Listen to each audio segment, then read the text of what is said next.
Hello everybody and welcome back to the Bad Bookers of Wrestling podcast. My name is Jack and it's like midday. Today we are doing a review of Monday Night Raw. Probably one of the best Monday Night Raws we've seen in a few months, I would say. It wasn't great, but it was good. And we haven't seen a good Raw in a while, I don't think. But it's an improvement, and it was a go-home show. When was the last time a go-home show was good? Incredible. We'll start off Raw with where everything kicked off, I guess. That's probably the easiest way to do it, isn't it? Ronda Rousey came out, and she paid tribute to Jim the Anvil Neidhart, who obviously sadly passed away, like, the morning of Raw.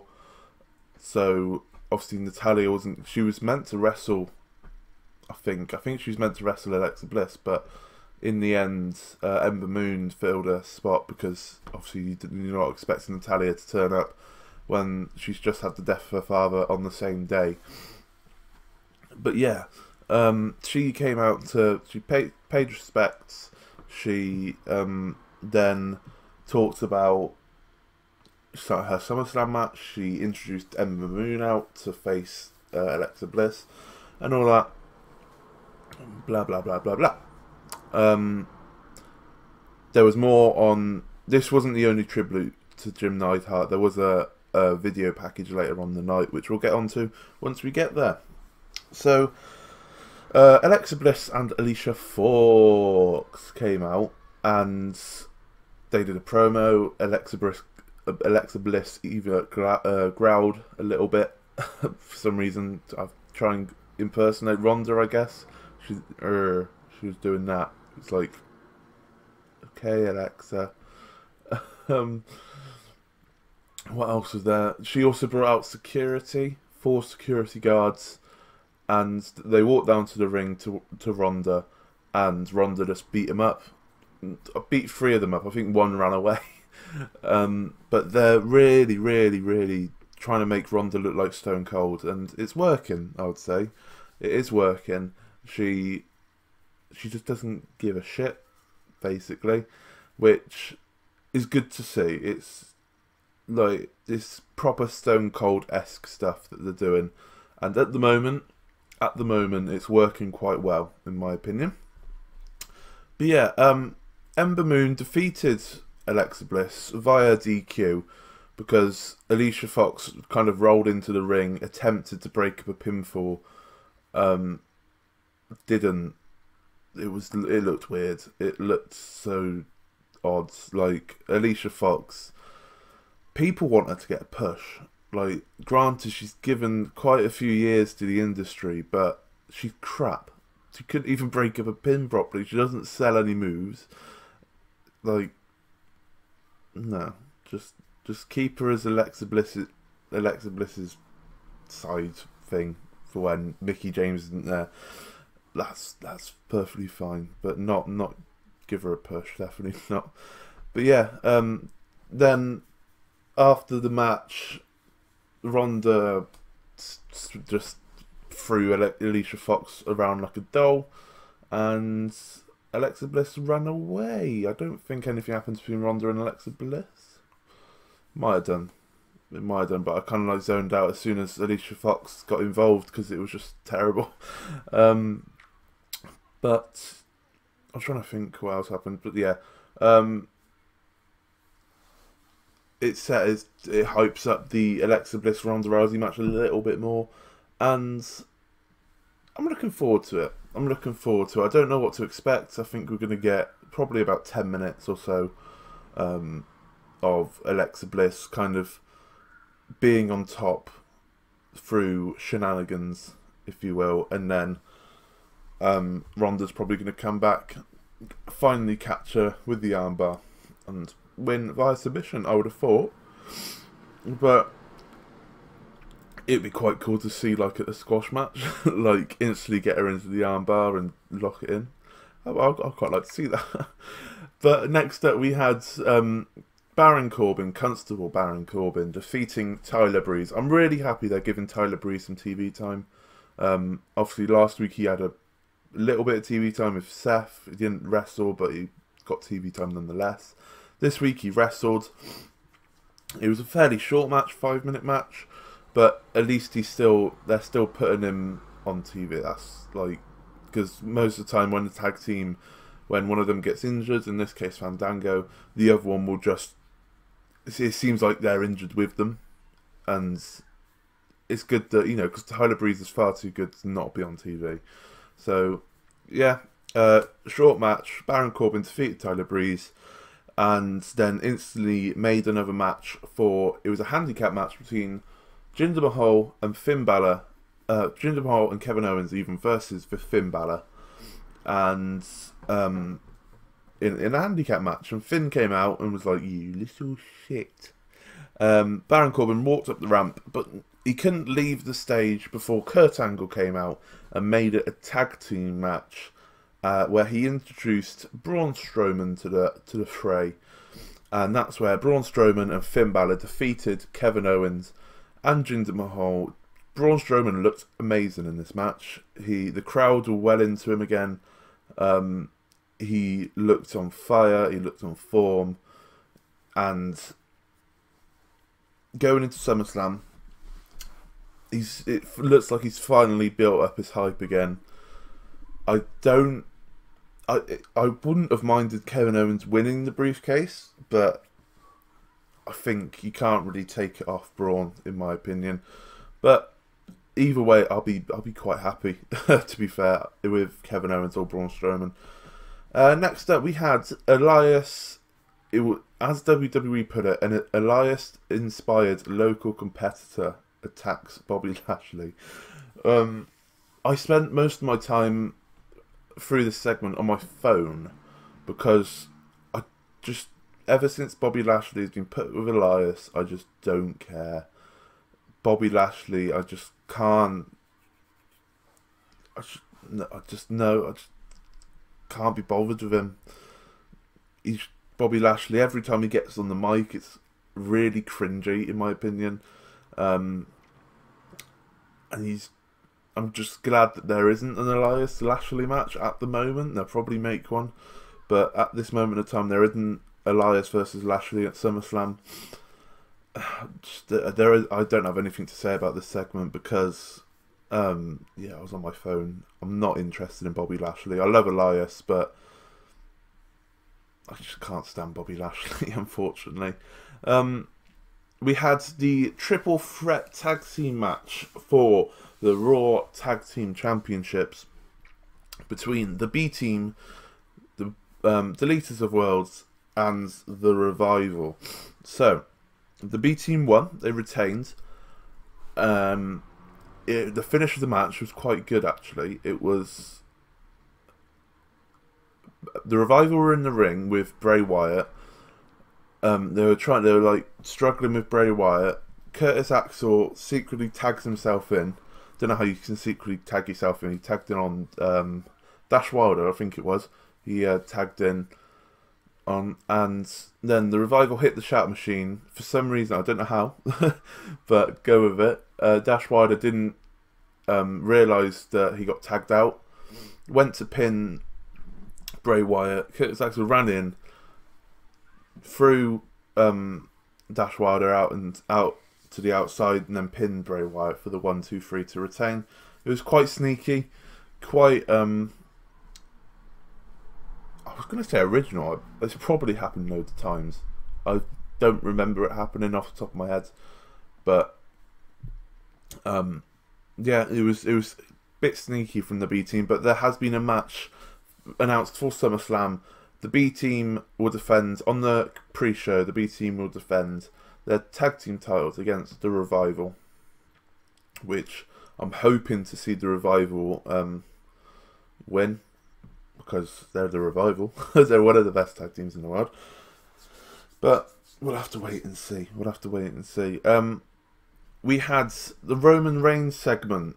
He came out. I can't remember what he was talking about, but he came out and he quickly got interrupted by Paul Heyman, who came out and offered his allegiances to Roman Reigns.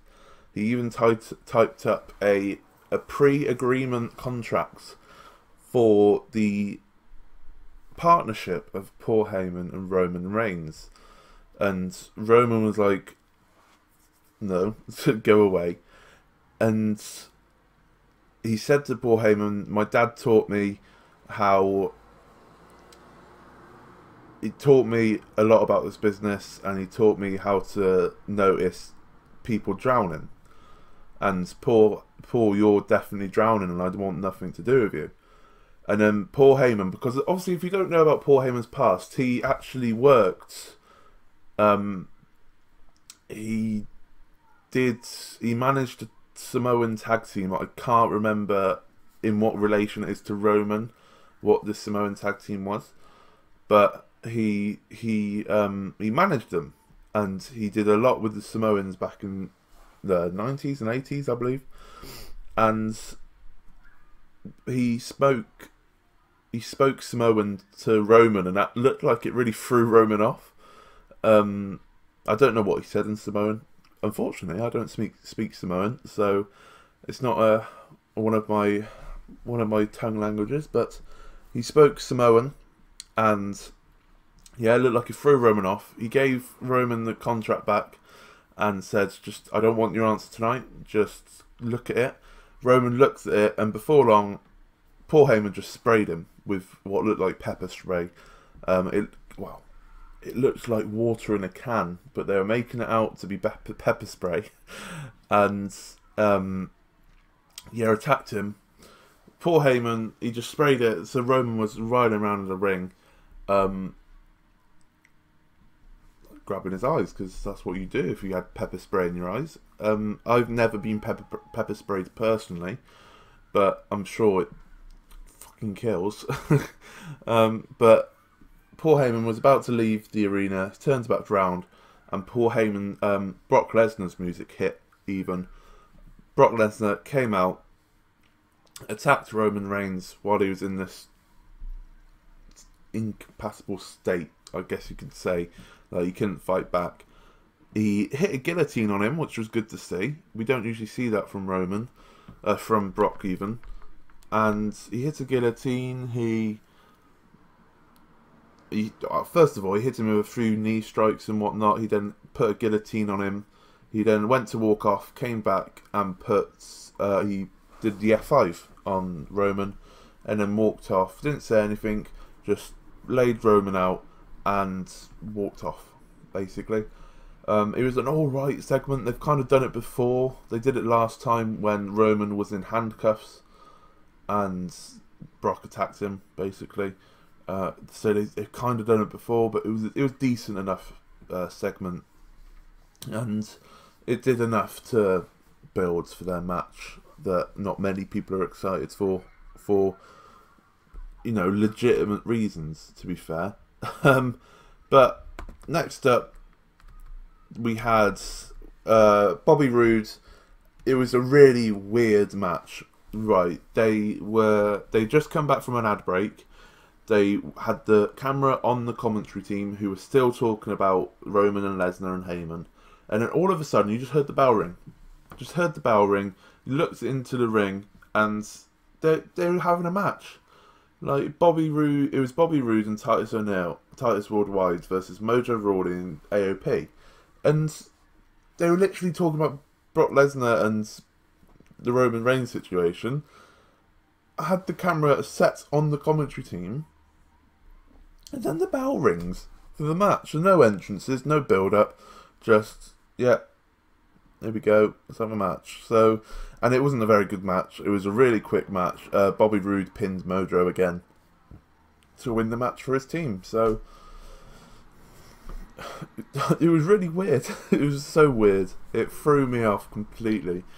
Next up, we had the really good video package for Jim the Anvil Neidhart. They focused a lot on his family and a lot on his laugh, which I noticed. Obviously, he had quite an infectious laugh, and they kind of honed in on all that and mentioned, about the Hart Foundation, how he met his wife from the Hart Dungeon, how how he teamed up with Brett in the Hart Foundation and whatnot, and it was really good. Really good video package. I don't think they probably played it at this point because they probably didn't have time to do it for the start of the show, would be my guess, but at least they did one. And I think the Ronda thing was just to tie him over until this point. You know, they mentioned it at the start, but this is a video package for now. And yeah, like I said, it was really good. It focused. They had how he grew up, his past achievements, what he did when he came to WWE. They mentioned Brett, how proud he was of Natalia and whatnot, and yeah, it was good. Go and watch it if you get a chance. It's probably on the YouTube channel. Go and watch it because it was a good watch. It tugged at your heartstrings a little bit. But next up we had Ruby Riott versus Sasha Banks. Wasn't a very quick match. It was about 5-10 minutes. But Ruby Riott defeated Sasha Banks fairly comfortably. I mean, like, I'm just glad Ruby Riott's back because it gives the Riott squads just relevancy, in my opinion. Because I'm not really into Liv Morgan or Sarah Logan, but Ruby Riott, she is a fantastic wrestler, and she'll one day be a women's champion, no doubt. And she's coming up against Sasha Banks, you know, already a 3-4 times women's champion. And yeah, granted, she's in this thing with Bayley, which no one wants, but we've got anyway. And it seems like we're just going to go through the motions with these two at the moment until we get a proper feud, or Sasha and Bayley finally break up or something like that. But yeah, but we had the main event, which wasn't a match. So technically, two Raws in a row. The women have main evented Raw, so good on them, fair play. But this was a contract signing for the IC title.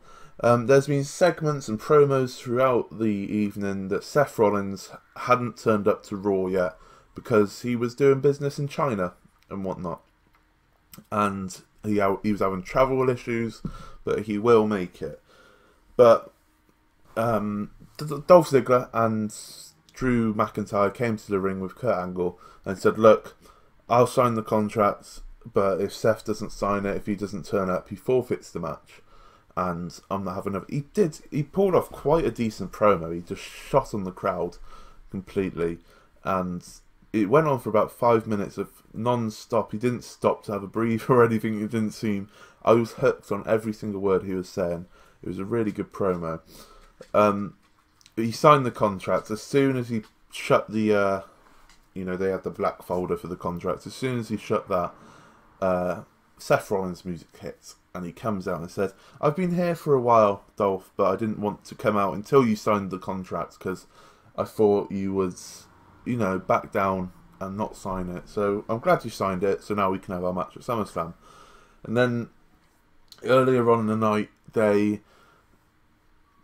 Dolph picked up on a point about, oh, what's this part of the contract where Seth can have someone in his corner? And Kurt Angle said, yeah, everyone's allowed someone in their corner, but if you don't want Seth to have someone in his corner, you can't have Drew. And Dolph was like, no, that's fine.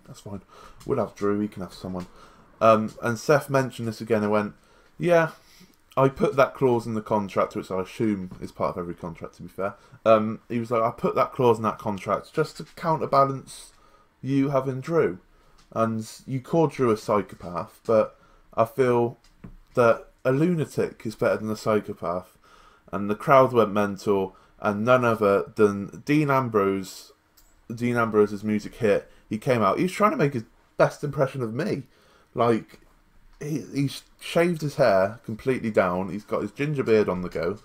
He's cosplaying as me, basically.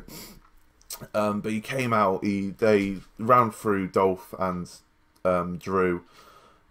And he's looking quite muscly as well. He's looking bigger than he was before. So he's definitely been to the gym. But yeah, Dean Ambrose is back, everyone. And he's either going to help Seth win the title or he's going to cost him and he's going to turn heel. But we never know what's going to happen, do we? And that was Monday Night Raw. Like I said, it was a very good Monday Night Raw, in my opinion. It wasn't great. It wasn't a fan. It was not on SmackDown levels of greatness at the moment, but because of how much crap we've got from Raw recently, this has been one of the best of Raws we've had in a month or so, a good few months. But yeah, it was Raw. It was a decent viewing. It was a go-home show, which are usually dull as anything, so I'm glad that it wasn't. And yeah, hopefully SmackDown can carry on what they're doing over the past few weeks, because they've been killing it. And that's where I'll see you next. I'll see you tomorrow for SmackDown Live. Another go-home show. Hopefully it's another good go-home show. If you like this video, please like, please subscribe. If you want to send any questions in for the podcast, send them in at badbookerswp. Link is in the description. And I shall see you again, like I said, for SmackDown Live tomorrow evening, afternoon or morning. Depends when I can be bothered to do it. I shall see you then. Thank you.